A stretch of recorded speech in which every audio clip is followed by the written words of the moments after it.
تو حضرت اسرافیل علیہ السلام سور پھونکیں گے، اور جب قیامت کی تمام چھوٹی بڑی نشانیاں پوری ہو جائیں گی اور جب اس دنیا کے فنا ہونے کا وقت قریب آ جائے گا، تو اس وقت اللہ تعالیٰ حضرت اسرافیل علیہ السلام کو سور پھونکنے کا حکم دے گا۔ حضرت اسرافیل علیہ السلام اللہ تعالیٰ کے حکم سے سور پھونکیں گے اور یہ دنیا فنا ہونا شروع ہو جائے گی۔ یہ وہ وقت ہوگا جب اس روئے زمین پر رہنے والی ہر ایک مخلوق، چرند پرند، حیوانات الارض، کوئی بھی چیز اس روئے زمین پر باقی نہیں رہے گی، اور ہر ایک چیز کو دنیا سے مٹا دیا جائے گا اور اس کے نام و نشان کو ہمیشہ ہمیشہ کے لیے ختم کر دیا جائے گا۔ دودھ پلانے والی اپنے بچے، دودھ پیتے بچوں کو بھول جائیں گی، اور حمل والی عورت اپنا حمل گرا دے گی۔ یعنی اس دن لوگوں کا یہ حال ہوگا کہ اگر ماں کی گود میں دودھ پینے والا بچہ ہو تو گھبراہٹ کی وجہ سے وہ اپنے بچے کو بھول جائے گی، اور اگر کوئی حاملہ عورت ہو تو سخت گھبراہٹ سے اس کا حمل گر جائے گا۔ اس طرح جب روئے زمین کی ہر ایک چیز کو فنا کر دیا جائے گا تو اس وقت روئے زمین پر صرف ویرانی ہی ویرانی ہوگی۔ اس وقت اللہ تعالیٰ ارشاد فرمائے گا کہ کون ہے آج میرے سوا جس کی بادشاہی ہو، اور کہاں گئے دنیا کے جبار اور متکبر لوگ جو دنیا کے اندر یہ دعویٰ کرتے تھے کہ ہم ہیں سب سے بڑے خدا۔ جب قیامت قائم ہو جائے گی اور اس دنیا کو ختم کر دیا جائے گا تو اس کے بعد ایک لمبا زمانہ خاموشی سناٹے کے اندر گزر جائے گا۔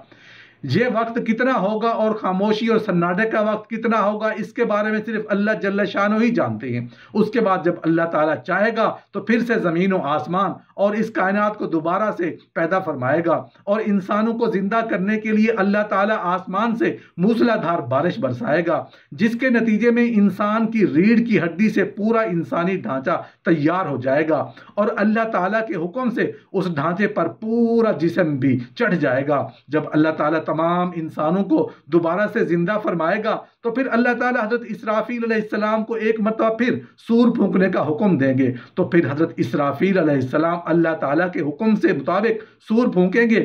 اس وقت تمام انسان اللہ تعالیٰ کے حکم سے ننگے پاؤں، ننگے بدن اور بغیر ختنہ کے اٹھ کھڑے ہوں گے، جس طرح ماں کے پیٹ سے پیدا ہوئے تھے۔ اس دن اللہ تعالیٰ کا وہ فرمان پورا ہوگا جس طرح اللہ تعالیٰ قرآن پاک میں ارشاد فرماتا ہے، اور تم لوگ ایک ایک کر کے ہمارے پاس حاضر ہوں گے جس طرح ہم نے تمہیں پہلے پیدا کیا۔ قیامت کے دن سب سے پہلے رسول اللہ صلی اللہ علیہ وآلہ وسلم اپنی قبر انور سے تشریف لائیں گے، اور اس کے بعد دوسرے انبیاء اور صحابہ کرام، اور اس کے بعد اپنے اپنے درجہ کے حساب سے دوسرے لوگ اپنی اپنی قبروں سے باہر تشریف لائیں گے۔ قیامت کے دن کا اپنے نامہ اعمال کے مطابق اپنی قبروں سے زندہ اٹھیں گے۔ کوئی اندھا ہوگا، کوئی بہرا ہوگا تو کوئی لنگڑا ہوگا، اور اسی کو چپٹی کی شکل میں اٹھایا جائے گا۔ قیامت کے دن کفار قیامت کے خوفناک منظر کو دیکھ کر حیران و پریشان ہو جائیں گے، کیونکہ انہوں نے اس دنیا کے بارے کبھی سوچا نہیں تھا۔ نیک لوگ بھی اپنی قبروں سے زندہ اٹھائے جائیں گے، اور گنہگار لوگ جس حالت میں اس دنیا میں مرے تھے اسی حالت میں اٹھائے جائیں گے۔ یعنی کہ جو زنا کرتے ہوئے مرا وہ زنا کرتے ہوئے زندہ اٹھایا جائے گا، اور جو شراب پیتے ہوئے مرا وہ شراب پیتے ہوئے زندہ اٹھایا جائے گا، اور جو گانا بجانے، فلمیں ڈرامے دیکھتا ہوا مرا وہ اسی حالت میں قیامت کے دن زندہ اٹھایا جائے گا۔ اس طرح تمام جب اللہ جل شانہ کی تمام مخلوق زندہ ہو جائے گی، اس کے بعد اللہ تعالیٰ ہر انسان پر دو فرشتوں کو مقرر کر دیں گے جو اس کو میدان محشر کی طرف لے جائیں گے۔ میدان حشر ملک شام کی سرزمین میں لگایا جائے گا، اور تمام انسانوں کو اپنی اپنی قبروں سے اٹھ کر پھر وہیں پر جانا ہوگا، اور قیامت کے دن تمام لوگ ننگے بدن اور برہنہ ہوں گے۔ رسول اللہ صلی اللہ علیہ وآلہ وسلم سے پوچھا گیا کہ یا رسول اللہ صلی اللہ علیہ وآلہ وسلم، جب قیامت کے دن لوگ ننگے ہوں گے تو وہ ایک دوسرے کو کس طرح دیکھیں گے؟ تو رسول اللہ صلی اللہ علیہ وآلہ وسلم نے فرمایا کہ محشر کا دن اتنا خوفناک ہوگا کہ کسی کو بھی اس بات کی ہوش تک نہ ہوگی۔ اس دن ہر انسان کو اپنی اپنی پڑی ہوگی، اور ہر ایک انسان اللہ تعالیٰ کے عذاب کے اندر مبتلا ہوگا۔ قیامت کے دن اپنی قبروں سے اٹھنے کے بعد تمام لوگ اپنے اپنے اعمال کے مطابق میدان محشر میں پہنچیں گے۔ قیامت کے دن اللہ تعالیٰ کی تمام مخلوق اس خوفناک عالم میں ایک ہی منزل کی طرف تیزی سے روانہ ہوگی، اور وہ منزل میدان حشر ہوگی۔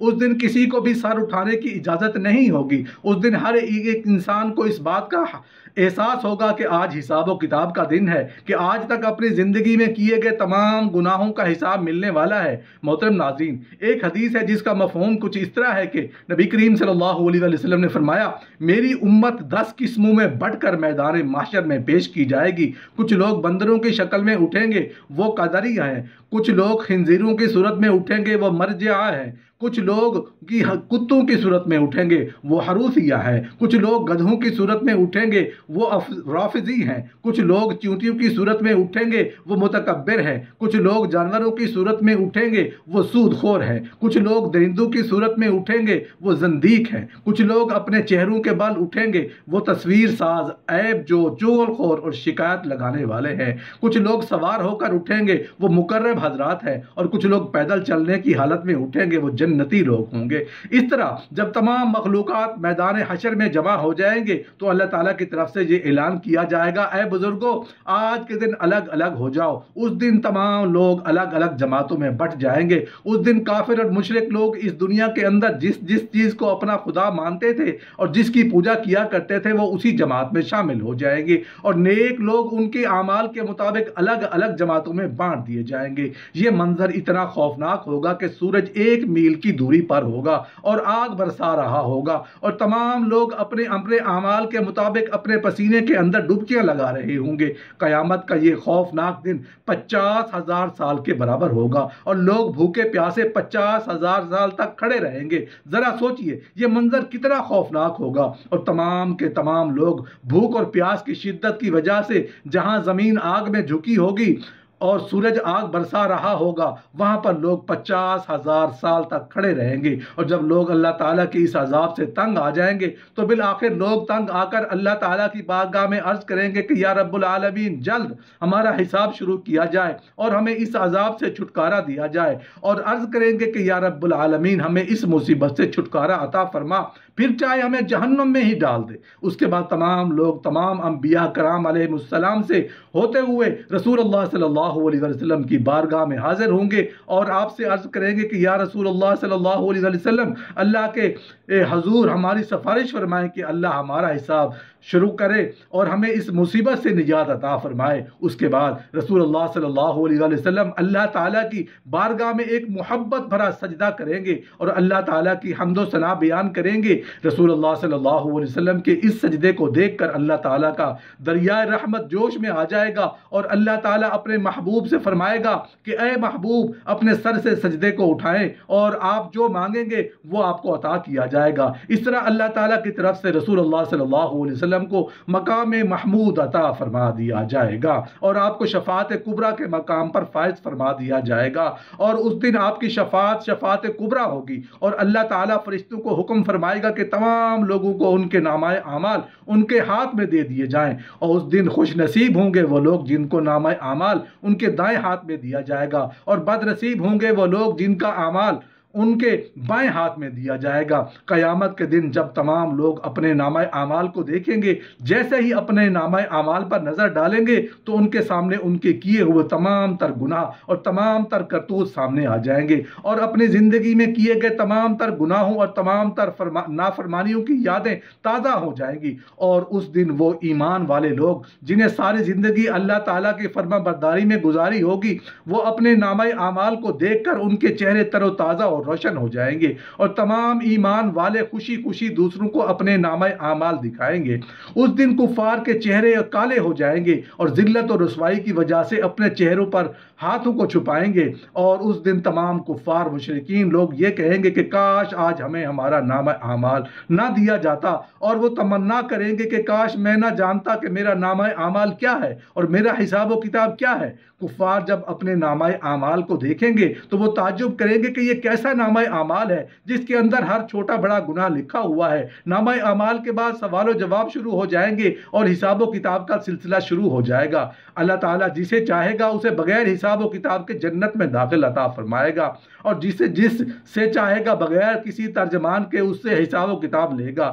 سب سے پہلے قیامت کے دن مشرکین سے حساب و کتاب لیا جائے گا۔ اللہ تعالیٰ مشرکین سے پوچھے گا کہ تم کن لوگوں کو شرک کیوں کیا، لیکن مشرکین لوگ قیامت کے دن انکار کر دیں گے کہ ہم نے شرک نہیں کیا، بالآخر مشرکین کے جسم کے حصے ان کے شرک کی گواہی دیں گے، اور اس طرح مشرکین کا شرک سامنے آ جائے گا اور ان پر جہنم واجب ہو جائے گی۔ اس کے بعد منافقین کا حساب و کتاب لیا جائے گا، اور جب منافقین کی منافقت اسلام کی خلافت ثابت ہو جائے گی تو اللہ تعالیٰ ان کو بھی جہنم میں ڈال دیں گے۔ اس طرح جب حساب و کتاب کے بعد ایمان والوں کا نمبر آئے گا تو اللہ تعالیٰ کا ایمان والوں سے حساب و کتاب لینے کا انداز کچھ نرالا ہوگا۔ اللہ تعالیٰ مومنین سے محبت سے پیش آئیں گے، اللہ تعالیٰ مومنین پر اس قدر رحم فرمائے گا کہ اللہ تعالیٰ ایک مومن کو اپنے پاس بلائے گا، اس پر اپنا فضل اور رحم ڈال دے گا۔ اللہ تعالیٰ اس مومن سے پوچھے گا کہ کیا تم نے فلاں فلاں گناہ کیا تھا؟ وہ بندہ اللہ تعالیٰ کی بارگاہ میں اپنے تمام تر گناہوں کا اقرار کرتا جائے گا، اور اس طرح اللہ تعالیٰ اس مومن کے ہر ایک گناہ کے بارے میں سوال کرتا جائے گا، اور وہ مومن اللہ تعالیٰ کی بارگاہ میں اپنے ہر ایک گناہ کا اقرار کرتا جائے گا، اور اس وقت مومن یہ سوچ رہا ہوگا کہ اب تو میں ضرور ہلاک ہو جاؤں گا اور مجھے ضرور جہنم میں ڈال دیا جائے گا۔ اس وقت اللہ تعالیٰ کا دریا رحمت جوش میں آئے گا، اور اللہ تعالیٰ ارشاد فرمائے گا کہ میں نے تیرے گناہوں پر دنیا میں بھی پردہ ڈالا تھا اور آج بھی تیرے گناہوں پر پردہ ڈال رہا ہوں۔ اس کے بعد اللہ تعالیٰ اس مومن کی جنت کے اندر بھیج دے گا۔ اس طرح جب تمام لوگوں کا حساب و کتاب ہو جائے گا تو اس کے بعد میزان سجایا جائے گا اور تمام لوگوں کے نامہ اعمال تولے جائیں گے۔ جن لوگوں کے نامہ اعمال کی نیکیوں والا پلڑا بھاری ہوگا ان لوگوں کو جنت میں داخل کر دیا جائے گا، اور جن لوگوں کا گناہوں کے اعمال والا پلڑا بھاری ہوگا ان لوگوں کو جہنم میں داخل کر دیا جائے گا۔ اس کے بعد جہنمی ہمیشہ ہمیشہ کے لیے جہنم میں رہیں گے اور جنتی ہمیشہ ہمیشہ کے لیے جنتی رہیں گے۔ حدیث مبارک میں ہے جو وضو کے بعد ایک مرتبہ سورہ قدر پڑھے تو وہ صدیقین میں سے ہے، اور جو 2 مرتبہ پڑھے وہ شہداء میں شمار کیا جائے گا، اور جو 3 مرتبہ پڑھے گا اللہ عز و جل میدان حشر میں اسے اپنے انبیاء کے ساتھ رکھے گا۔ میدان محشر میں جہاں کوئی سایہ دار چیز میسر نہیں ہوگی، اللہ تعالیٰ اپنے جن بندوں کو اپنے عرش عظیم کا سایہ نصیب کرے گا ان میں ایک شرمگاہ کی حفاظت کرنے والا ہے۔ رسول اللہ صلی اللہ علیہ وسلم پر جب کوئی امتی صدق دل سے محبت اور خلوص سے درود شریف پڑھتا ہے تو آنے واحد میں یکے بعد دیگرے 3 قسم کے دریاؤں میں غوطہ لگا کر نور و نالا نور ہو جاتا ہے۔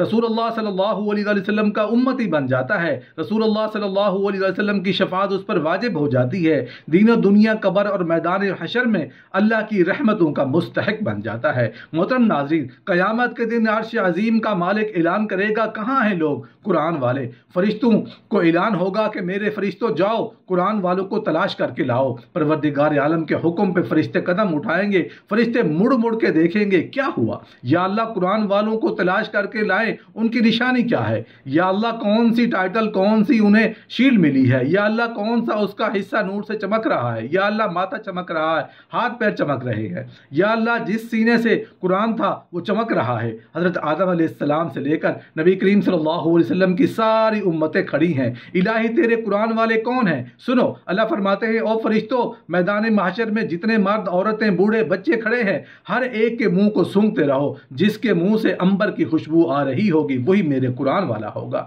حدیث شریف میں آیا ہے کہ جب قیامت کے دن یہ امتی اللہ کا بندہ خدا کے دربار میں منہ لٹکا کے آئے گا، اس کے دونوں طرف بادل کے ٹکڑے چلتے آئیں گے۔ اللہ فرمائیں گے شرمندہ کیوں ہے؟ جب سر اٹھا کر دیکھا گا تو اس بادل کے ٹکڑوں میں سے نور برسنے لگ جائے گا۔ جب چھم چھم اس کے چہرے پر گرے گا پریشانی ختم ہوگی، دل پہ گرے گا تو پریشانی ختم ہوگی۔ وہ پوچھے گا یا اللہ بھائی کی شکل نہیں، یار کی شکل نہیں، دوست کی شکل نہیں، یہ کون ہے؟ اللہ فرمائیں گے ایک طرف سورہ بقرہ اور دوسری طرف سورہ آل عمران یاد کر، رمضان المبارک میں تو نے ختم کیا تھا، تو نے ایک مرتبہ تلاوت کی، انہوں نے بھی وعدہ کر لیا تھا کہ قیامت کے دن جب کوئی سایہ نہ ہوگا ہم سایہ کر کے تیرے سر کے اوپر آئے جائیں گے، بھلا جس کے سر پہ قرآن کا سایہ ہو خدا انہیں جہنم میں کیسے ڈال سکتا ہے؟